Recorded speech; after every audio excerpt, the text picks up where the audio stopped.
What do you think here? Are Steve Kerr and the Warriors handling the situation correctly?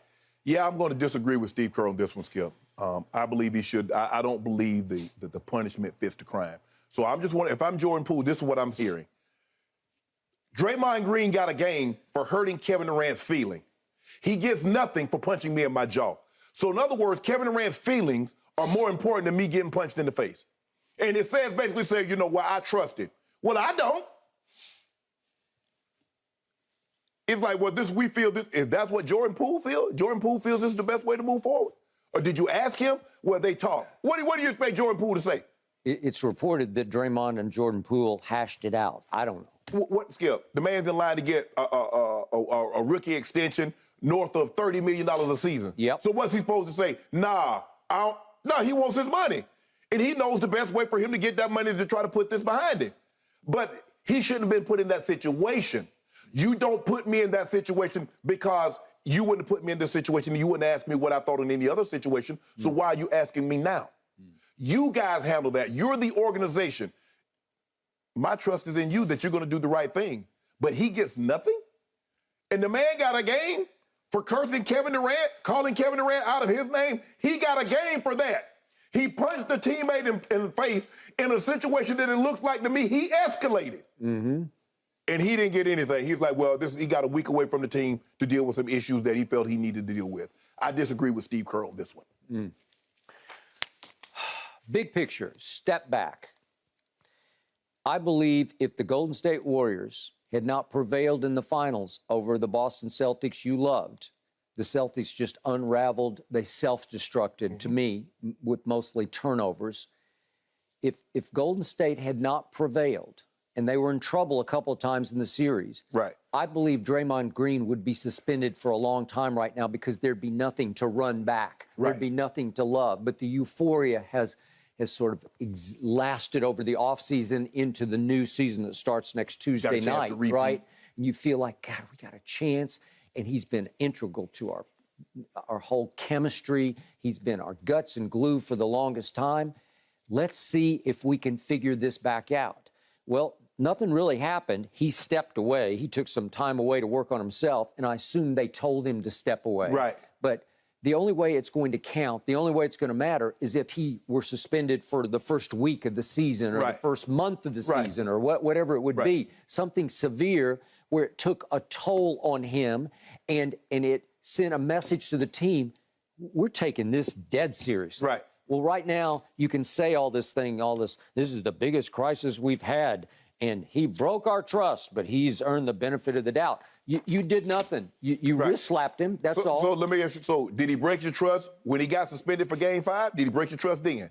Did he break your trust when he yelled and said what he said to Kevin Durant? So how many times must someone break your trust before you say, well, damn? I do believe that Draymond has done some harm to his reputation. Is it irreputable? That remains to be seen. Skip, now I'm thinking that, look, it's hard for me to believe that now maybe this was an intern that was in the video thing and he went rogue and leaked this to TMZ. But boy, this is looking more and more like, but man, this thing came, hey, this is an inside job. This looks like it was made to make Draymond look bad. I agree. It's hard. Somebody inside said, man, this ain't we got to expose this. This is not no intern growing. No. Guess what, Skip? There's only like 3 or 4 people in the video department. No. So, somebody wanted to expose Draymond for what he really is, okay? And to your point, he called LeBron James the B word so loudly, and he'd kicked several people in the midsection. Yes. Starting with Steven Adams. And then he goes up the court and gets tangled up with LeBron and tries to kick him in the midsection, right? And Kiki Vandeweghe says, I've seen enough. I'm going to suspend him for a Game 5 of the finals. I never thought in my wildest dreams, my life, I would see that ever happen, to take the guts and glue guy away. And it did seem to turn the tide in favor of the Cleveland Cavaliers. Well, that's on Draymond. He's the one who started that, and then it got finished.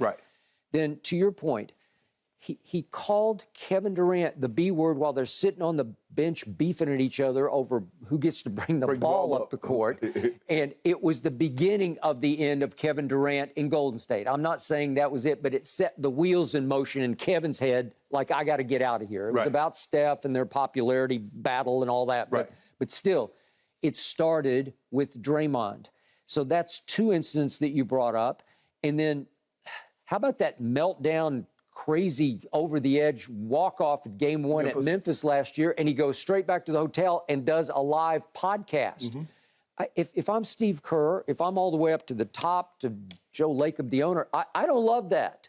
And how many times was he accused during the run to the finals of spilling strategic secrets during his podcast? Right. I don't love that, because that's going into AB territory in the locker room, obviously, at Kansas City. Let's get what you say. Winning masks a lot. It does. Okay, so they're winning, and they'd won with him before, and it's like, but you say production tolerance, right there. It was like 50-50, 50-50. But it's getting away. Tolerance is starting to creep above production. Yeah. Okay, just for the record, last year from three, not that he's an integral three-point shooter, but he gets dared to shoot threes. Right.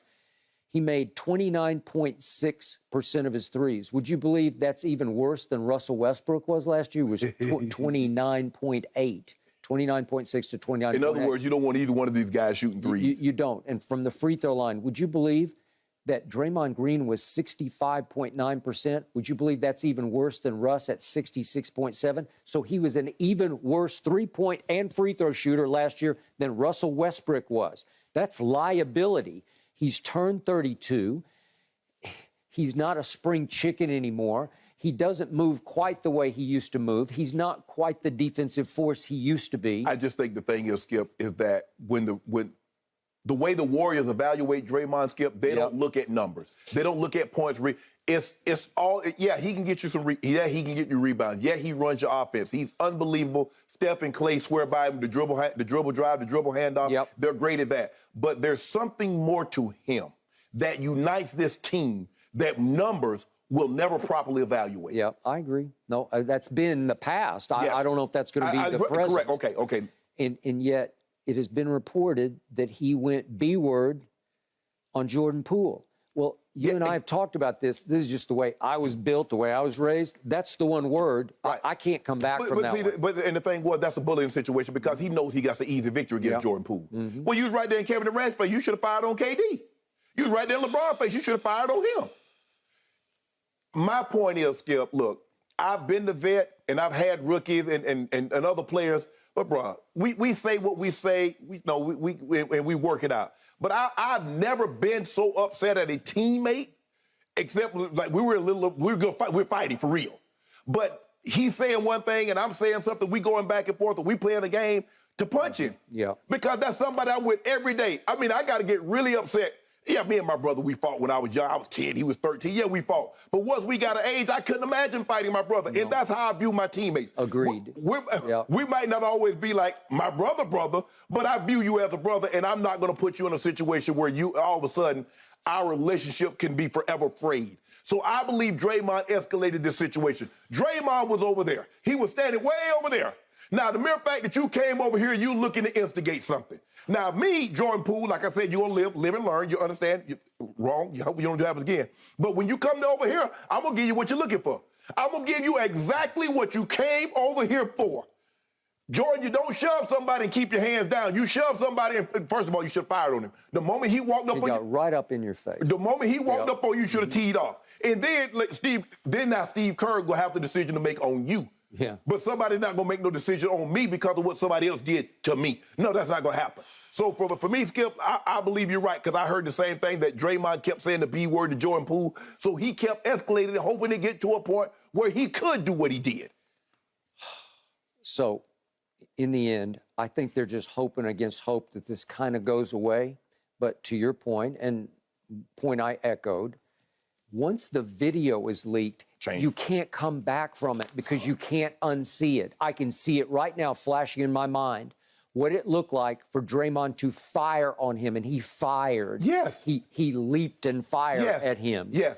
And fortunately, reportedly, Jordan Poole wasn't hurt by it, so I guess he didn't land flush. Right. This lasts forever. It would have been better. He'd have been in a street fight, and no one saw it. Yep. But this is forever. Now everybody gonna say, hey, don't make me Draymond you. Now he'll mean. He laughing stock. You're not going there. I mean, his family, his mom, his dad, everybody is forever impacted by this. So is Jordan Poole.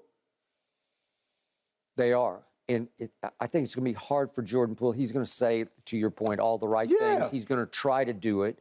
But in the end, I like what Pat Bev said yesterday on his new podcast. Congratulations with that. But he said, I'm not out here punching people. And his point was, yeah, I instigate and I'm in everybody's face. Right. But once I'm on your team, to your point about Pat Bev, you want him on your team, but you hate him. Because you already know he'll irritate when he's on somebody else's team. But when he's on your team, he is all for you. Right. And he's not going to get into it with anybody on his team. And he's trying to befriend Russ. I don't think that'll ever happen, but that's just me. Right. But he's going out of his way to be the pro's pro, to say, Russ, you're now my best friend on the team. I know we've had bad blood, but I'm with you now. We're all for one and one for all.